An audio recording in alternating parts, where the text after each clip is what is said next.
Une de l'actualité régionale de ce lundi, donc, la colère des producteurs de viande bovine du Cantal à l'appel de la FDSEA et pour protester contre le prix de la viande trop bas selon eux.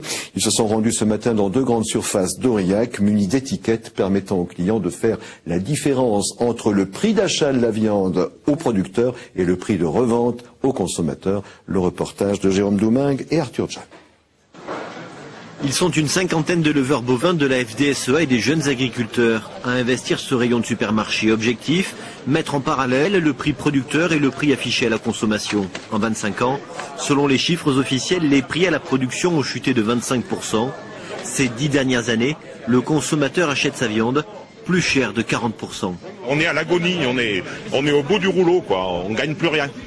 On a des prix comme il y a 30 ans. C'est une catastrophe, quoi. Pour ces producteurs de viande bovine, quoi qu'il arrive, 2010 restera une nouvelle année de crise, la 4e en 4 ans. J'ai pris 2-3 jours sur la côte, je demande une entrecôte là-bas, hein, et pensant que c'était de la viande qui venait ou de chez nous, ou au moins de France, hein, ou du Charolais, Limousin ou Salaire, le serveur savait pas trop, et puis il a dit je vais demander à mon chef, hein, et puis tout content de venir me dire, je vais vous dire, elle vient d'Argentine. Et lui, il savait pas de quoi on parlait, il savait même pas comment s'était foutu une vache, sûrement. Hein.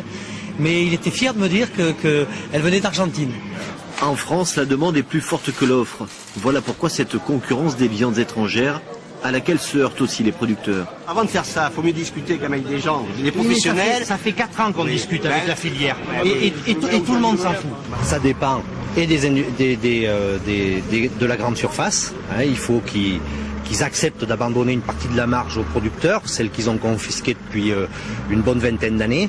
Et puis également, ça dépend des abatteurs qui ne doivent pas vendre à n'importe quel tarif à la distribution. Face au coût de production qui ne cesse aussi de s'accroître, les éleveurs bovins réclament une hausse de 60 centimes d'euros le kilo, ainsi que la mise en place par les pouvoirs publics d'un plan de soutien dont la création d'une année blanche sur le remboursement des annuités d'emprunt serait la principale mesure.